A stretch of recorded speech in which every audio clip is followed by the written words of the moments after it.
Nagsimula ang pelikula sa Richmond, Virginia kung saan may mga amateur na astronomer ang nagsasaliksik sa kalawakan na sina Leo Biderman at ang kanyang girlfriend na si Sarah Hutchner. At habang sinasaliksik nila ang kalawakan ay may nakita si Leo ng dalawang bituin habang ang isa naman ay hindi niya ma-identify dahilan sa kaliitan nito. Kaya naman ang kanilang guru na si Mr. Perry ay nagsuggest na kunan ang litrato ang mga nakita ni Leo upang ipadala sa nagngangalang Dr. Wolf. Kaya naman nang matanggap na ang litrato na ipinadala ni Mr. Perry ay sinaliksik na ni Dr. Wolf ang naturang bituin sa kanyang computer at nakita niya ang isang identifying object sa kalawakan. At dahil sa kuryosidad nito ay inanalized nito ang posisyon ng bituin ngunit laking gulat nito na isa pala itong comet na kasing laki ng Mount Everest at ito ay nagbabadyang tumama sa solar system ng Earth. Kaya naman sin-avenue nito ang buong data sa isang floppy disk upang ipadala at ipaalam sa planetary science ngunit sa kasamaang palad ay kanyang computer ay nagsi-server error.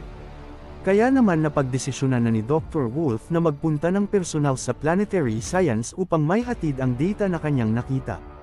Ngunit sa kasamaang palad habang siya ay abala na tumatawag sa telepono ay may isa pang truck ang papasalubong sa kanya habang ang driver ng truck ay nagiinom.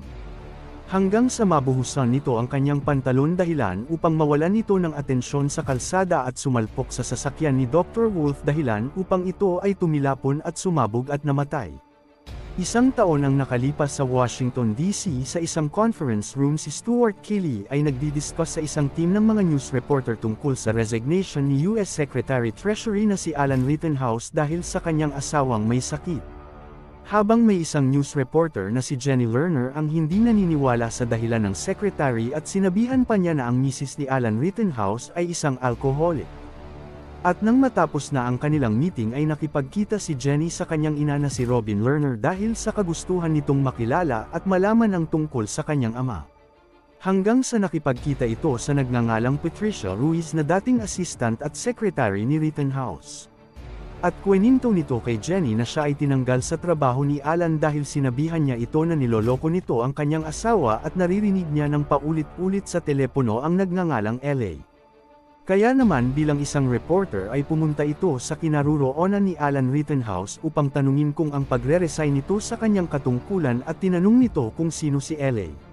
Ngunit bago sabihin ni Alan Rittenhouse ang tungkol kay LA ay humingi ito ng pabor sa kanila na huwag gamitin ang kanilang camera at video recorder dahil sa ito ay masyadong pribado. Lumipat ang eksena habang nagmamaneho si Jenny ng kanyang sasakyan ay may isang itim na kotse ang bumangga sa bandang likuran ng kanyang sasakyan at iba pang mga kasamahan nito na sinusundan si Jenny hanggang sa nagpakilala na ang mga ito na sila ay mga taga-FBI. Kaya naman dinala si Jenny ng mga ito sa nagngangalang Morton and Tricon at dumating rin ang kanilang presidenteng si Tom Beck upang sabihan si Jenny na huwag niyang babanggitin ang nagngangalang LA sa araw ng press conference. At dahil sa kuryosidad ni Jenny sa nagngangalang LA ay sinearch niya ito sa internet at dito niya nalaman na hindi pala isang tao si LA kundi ito ang pangalan tungkol sa nangyari sa mga dinosaur nung may tumama na asteroid sa kanilang panahon na tinatawag na extension level event. At nang dumating na ang araw ng press conference ay dito na sinabi ng kanilang presidente sa publiko na humaharap ang buong sangkatauhan sa isang problema kung saan may isang malaking asteroid ang nagbabadyang tumama sa Earth at sa solar system nito. Ngunit upang hindi agad magpanik ang mga tao ay sinabi nito na mayroon silang spacecraft na binubuo ng mga magigiting na astronaut upang pigilin ang kometa sa paglapit sa orbit ng Earth at layuning pasabugan ang asteroid sa kalawakan upang hindi ito tumama sa Earth. Kaya naman ayon sa napagkasunduan nila Jenny at Presidente ay nagtanong lang ito tungkol sa pag-alis ni Alan Rittenhouse sa kanyang tungkulin habang sinundan naman ng isa pang reporter kung sino ang nakadiscover sa naturang asteroid at dito sinabi ng Presidente ang pangalan nito. Habang nanunood naman si Leo kasama ang kanyang pamilya sa press conference sa telebisyon at mayat-maya ay may isang tao ang kumatok sa kanilang pinto at laking gulat ng mga pamilya ni Leo na ito pala ay si Sarah at mga kapitbahay nito na gustong magpakuha ng litrato sa kanya dahil sa nakuha nitong kasikatan sa pag-discover ng naturang asteroid. Kaya naman dahil sa nakuha nitong kasikatan ay mistulang naging celebrity status si Leo kung saan ginawan pa siya ng mga magazine at inimbitahan sa isang astronomy club kung saan ibinahagi nito ang buhay niya sa kanyang eskwelahan at tungkol sa kanyang guru na si Dr. Wolf. Lumipas ang 2 buwan si Jenny ay itinalaga upang maging reporter sa telebisyon at upang ipakita sa publiko ang paghahanda ng mga astronaut at gawin ang misyon nito. At nang magpadala na ng isang rocket ang crew ay nagpunta ito sa naturang asteroid kung saan gamit ang isang malaking drill ay dahan-dahan nila itong hinukay ngunit sa kasamaang palad ay nalalapit na ang pagbuga ng mga gases ang naturang lugar dahilan upang magliwanag ang lugar at nauwi ito sa pagkabulag ng kanilang isa sa kanilang kasamahan at ang iba ay itinangay ng mga bumubugang mga gases at ito ay nawala sa kalawakan. Kaya naman sa lalong madaling panahon ay umalis ang spacecraft sa naturang lugar at dahil sa pagsabog ay tila nataman ang parte ng kanilang sinasakyan. At nauwi pa ito sa mas delikadong sitwasyon dahil ang asteroid ay nahati sa dalawa kung saan tatama pa rin ito sa Earth. At balik sa White House si President Tom Beck ay ipinahayag ang tungkol sa pagkabigo ng kanilang team at inexplain ito sa publiko na mayroon silang mga bunker na pwedeng pagtaguan ng mga tao na pwedeng umabot sa 1,000,000 katao. Ngunit hindi lahat ng mga tao ay makakapasok sa naturang lugar kung saan mga piling publiko at personahe lang ang makakapasok sa bunker gaya ng mga doktor, scientist, engineer, teachers at iba pang mga artista at leader at nagdeklara ito sa buong bansa ng martial law at sinabihan niya ang mga ito na magdasal. Habang nasa live news si Jenny ay pinanunood siya ng mga tao kasama na si Leo at pamilya nito at maya't maya ay nakatanggap ng tawag ang pamilya ni Leo na isa sila sa napili upang magpunta sa bunker ngunit sa kasamaang palad ang pamilya naman ni Sarah ay hindi pinalad na pinili. Upang mapasama si Sarah sa evacuation ng pamilya ni Leo ay niyaya niya itong magpakasal sa kanya upang maging eligible ito sa kanyang pamilya at maisama niya ito. Ilan pang mga araw ay patuloy pa rin sa pagre-report ni Jenny sa buong bansa habang ang ibang tao sa iba't ibang panig ng mundo ay nagkakagulo na dahil sa naturang event. At dumating rin ang araw na ikinasal na sina Sarah at Leo at noong August 12 kung saan ang Bad Ehrman at Hansher family ay naghihintay sa mga military na magsusundo sa kanila papuntang bunker. At nang dumating na ang mga ito ay ipinakita ni Leo ang mga certificate ng pamilya at maging marriage certificate nito upang maisama si Sarah at pamilya nito. Ngunit sa kasamaang palad ay ang tanging pamilyang Bad Ehrman lang ang makakasama sa evacuation dahil hindi nakalista ang pamilyang sa naturang evacuation. Kaya naman gustuhin mang isama ni Leo si Sarah ay hindi ito pinayagan ng mga militar at naiwan si Sarah habang umiiyak. Lumipat ang eksena kay Jenny na nakatanggap ng tawag sa isa nitong kasamahan at ipinaalam nito ang pagpanaw ng kanyang kaibigan na nagngangalang Robin at inutos nito na kolektahin ang mga itinago nitong mga alahas. Kaya naman sa kanyang pagluluksa ay napaupo sa isang street habang umuulan at maya't maya ay nakita siya ng isa nitong kakilala na si Jason at pinasakay nito sa kanyang sasakyan. At nang makarating na ang pamilyang Bad Ehrman sa labas ng bunker ay tila maraming tao pa rin ang nasa labas at gustong makapasok sa loob at dito napagdesisyonan ni Leo na balikan si Sarah at nagpaalam ito sa kanyang ama bago ito umalis.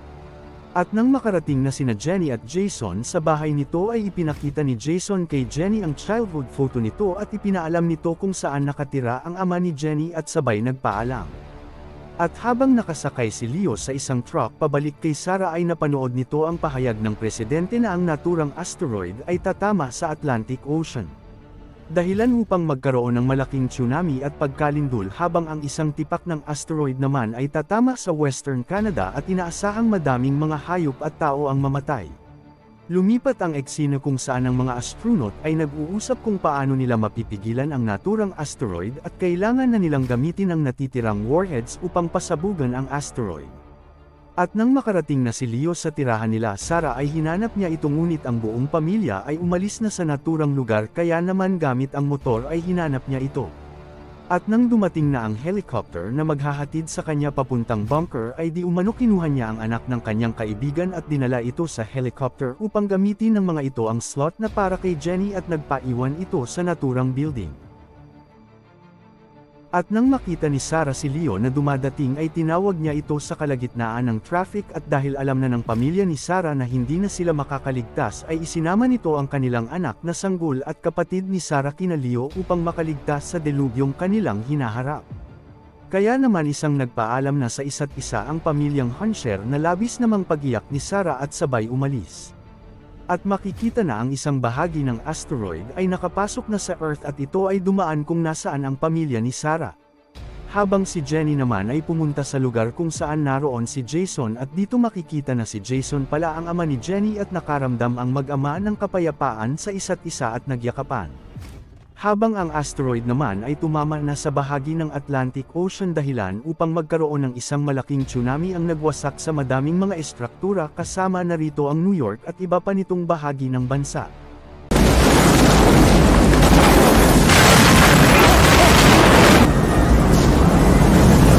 Habang si Jenny ay natatakot dahil sa nakakakilabot nitong mararanasan habang hinihintay na lang ng mag-ama ang kanilang kamatayan.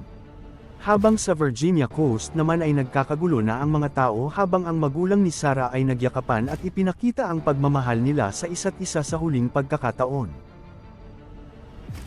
Habang sila Leo naman ay pumunta sa mataas na bundok upang hindi maabutin ng isang malaking tsunami. Habang ang Mizaya Group naman ay nagpaalam na sa kanilang mga pamilya gamit ang isang video dahil isasakripisyo nila ang kanilang buhay upang banggain ang isa pang asteroid upang ito ay tuluyan ng sumabog. Kaya naman nagpaalam na rin ang mga crew sa isa't isa at dito makikita na tuluyan na nilang pinasabog ang asteroid dahilan upang sumabog sa himpapawid ang asteroid at hindi na ito gaano nakapinsala sa Earth gaya ng isa pang asteroid na nauna. Kaya naman nakita nila Leo at Sarah ang kalangitan na mistulang pinasabugan ng mga fireworks. Lumipas ang ilang buwan ang presidenteng si Tom Beck ay nagpahayag at nagpapasalamat sa grupo ng Mizaya at sinabi sa mga tao na wala na ang panganib at sinabi na hindi malilimutan ang naturang event sa kasaysayan ng mga tao. Kung nagustuhan nyo ang ating Tagalog recap ay huwag nyo naman kalimutang mag-like, subscribe and hit the notification bell para lagi kang updated sa susunod pa natin na mga videos.